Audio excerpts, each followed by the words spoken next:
अस्सलाम वालेकुम dear students, brothers and sisters. उम्मीद करता हूँ कि आप सभी अच्छे से होंगे और खैरियत से होंगे।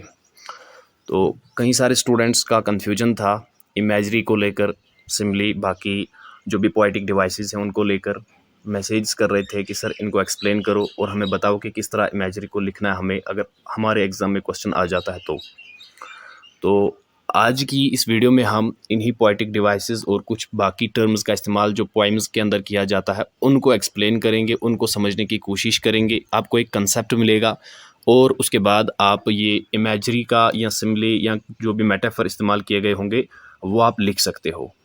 तो सबसे पहले देखो, imagery imagery is a poetic device या अ टेक्निक, या फिर आप कह सकते हैं कि a figure of speech used in poetry, stories etcetera. देखो मैंने ये पेपर पे लिखा हुआ है, बुक पे लिखा हुआ है, ताकि आपको भी आसानी हो पढ़ने में और आप इसको नोट भी कर सकते हो। तो जल्दी से आप पेन और पेपर निकाल लीजिए, आप इसको नोट भी करो और साथ साथ इसको समझने की भी कोशिश करो। तो इमेजरी देखो एक पोएटिक डिवाइस है, या आप इसको एक टेक्निक कह सकते हो, इसको एक फिगर ऑफ स्पीच कह सकते हो, जो पोएट्री के अंदर, स्टोरीज के अंदर या बाकी पीसेस ऑफ राइटिंग्स के अंदर इस्तेमाल किया जाता है। इमेजरी इज विजुअल सिंबलिज्म और figurative language that evokes a mental image in other kinds of sense impressions.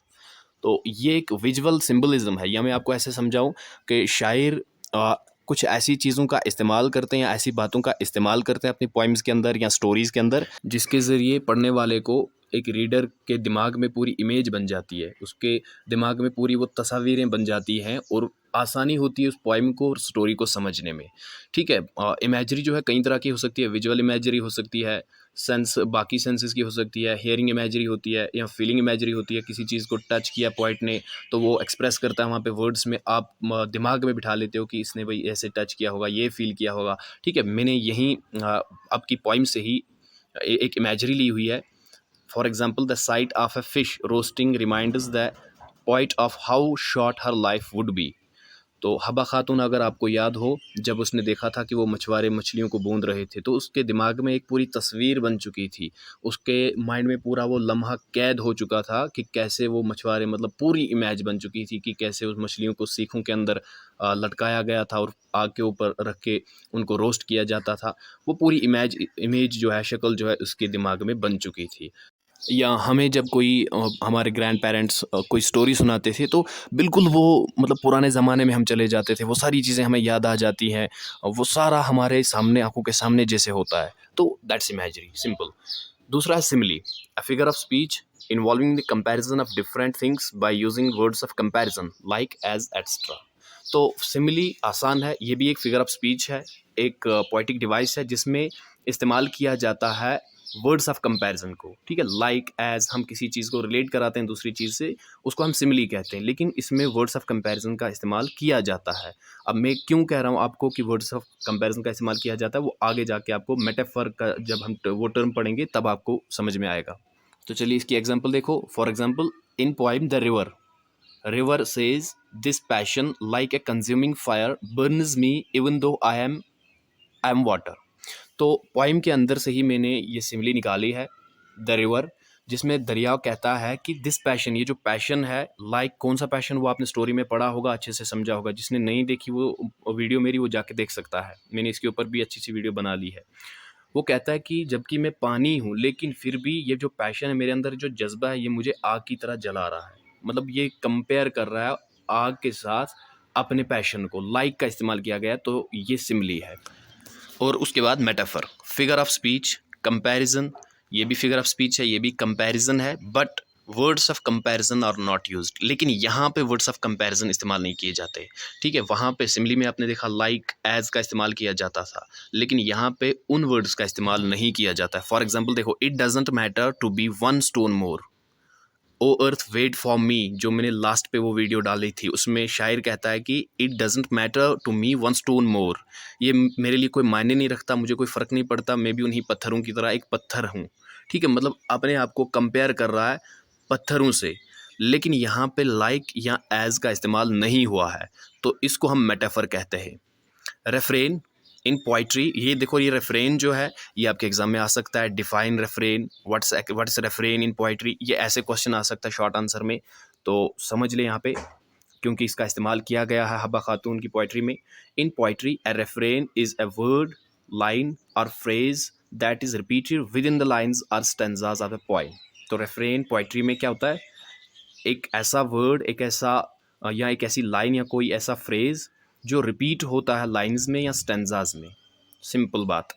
उसके बाद वाटसन, ये भी हबा खातून की पोइट्री में इस्तेमाल हुआ है, ये भी आपके एग्ज़ाम में आ सकता है, चांसेस हैं, तो बेहतर है कि आप इसको समझ लो। It is a Kashmiri literary या पोइटिक डिवाइस। तो यहाँ ये याद रखो, ये कश्मीरी, क्योंकि आप कश्मीरी लिटरेचर पढ़ रहे हो, कश्मीरी लिटरेरी या पोइटिक डिवाइस है, मीनिंग वर्ड और स्पीच, जिसका मतलब कोई वर्ड, कोई speech, because it has no particular pattern of rhyme scheme, और इसकी कोई particular pattern of rhyme scheme नहीं होती है, इसीलिए इसको वाटसन कहते हैं, इसीलिए इसको एक स्पीच की तरह माना जाता है। शायरी तो होती है, ये पोइम तो होती है, लेकिन एक स्पीच की तरह होती है, तो कोई राइमिक स्कीम नहीं होती इसके अंदर, इसीलिए इसको वाटसन कहा जाता है। तो मुझे उम्मीद है कि आपको ये सारी चीज़ें समझ में आ रही होंगी।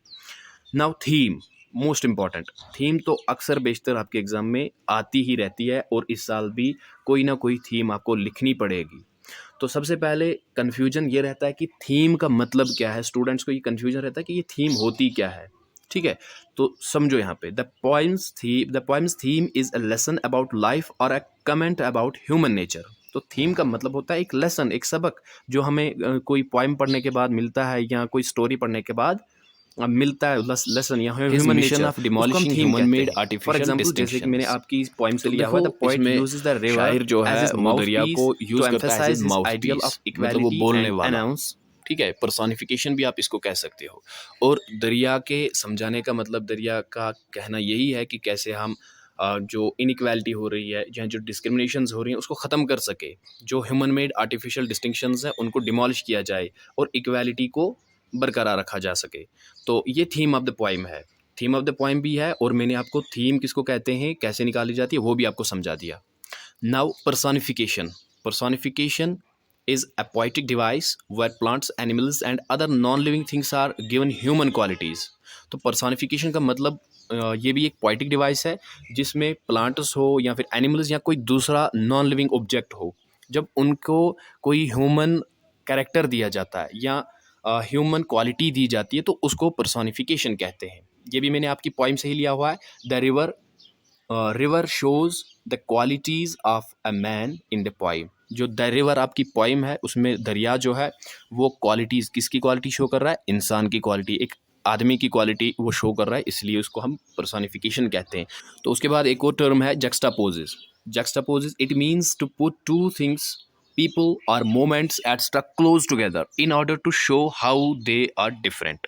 juxtapose का मतलब होता है कि जब हम दो चीज़ों को, दो लोगों को या दो लम्हातों को हम एक दूसरे के करीब लाते हैं, लेकिन करीब क्यों लाते हैं, क्लोज क्यों लाते हैं, ये दिखाने के लिए कि वो दो चीज़ें, दो लोग या दो मोमेंट्स, दो टाइम कैसे एक दूसरे से डिफरेंट है, अलग है, ठीक है। फॉर एग्जाम्पल, यहाँ पे भी मैंने आप ही की पोइम से लिया हुआ है। In the poem after 10 years, अगर आपने पढ़ी हो रहमान राही की 10 साल के बाद पोइम, उसमें क्या होता है, राही juxtaposes the past and the present as the speaker recalls his meeting with his beloved by the riverside before 10 years. तो पोइम में आफ्टर 10 ईयर्स में राही जक्सटापोज करता है पास्ट और प्रेजेंट को, ठीक है, दोनों को करीब लाता है, पास्ट और प्रेजेंट को, और ये बताता है, वो याद करता है कि वो कैसे मिलन करता था अपनी महबूब के साथ, अपनी इस बिलाउड के साथ, एक दरिया के किनारे पे 10 साल पहले। मतलब 10 साल पहले की बात और आज की बात, दोनों को, पास्ट और प्रेजेंट को, ये एक दूसरे के करीब ला रहा है, इसी को हम जक्सटापोज कहते हैं।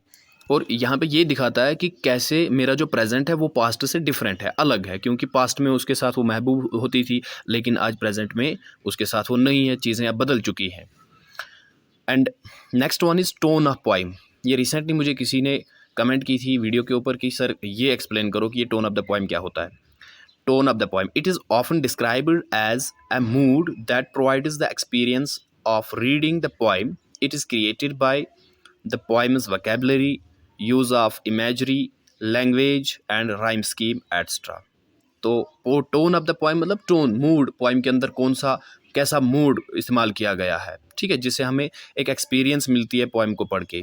It is created by the poem's vocabulary. ये कैसे क्रिएट किया जाता है tone of the poem, poem की वोकैबुलरी को इस्तेमाल करके, इमेजरी का इस्तेमाल करके, पोइटिक डिवाइसेस का इस्तेमाल करके, कौन सी लैंग्वेज यूज़ हुई है, हार्श लैंग्वेज यूज़ हुई है या फिर मतलब स्मूथ लैंग्वेज यूज़ हुई है, अगर आपको याद हो the question of the head में हमने पढ़ा था थानेदार किस तरह बात कर रहा है नैरेटर से, एरोगेंटली र्यूडली बात कर रहा है, तो उससे पता चलता है कि वहाँ पे हार्श लैंग्वेज का यूज़ हुआ है। और टोन ऑफ द पोएम भी आप वहाँ से समझ सकते हो कि मूड कैसा था थानेदार का, कैसा मूड था स्टोरी का। तो इसी तरह पोएम्स के अंदर भी यूज़ किया जाता है, हार्श वर्ड्स का इस्तेमाल किया जाता है, कभी कभी कभी अच्छी वर्ड्स का भी इस्तेमाल किया जाता है, उससे हमें टोन ऑफ द पोएम पता चल जाता है, या राइम स्कीम को देखकर हम टोन ऑफ द पोएम जान सकते हैं। तो उम्मीद है कि आप सबको ये सब अच्छे से समझ में आ गया होगा। और मज़ीद ऐसी इन्फॉर्मेटिव और एजुकेशनल वीडियोस देखने के लिए चैनल को सब्सक्राइब कर लें और थोड़ा सा सपोर्ट करें। बाकी आप सबका बहुत बहुत शुक्रिया।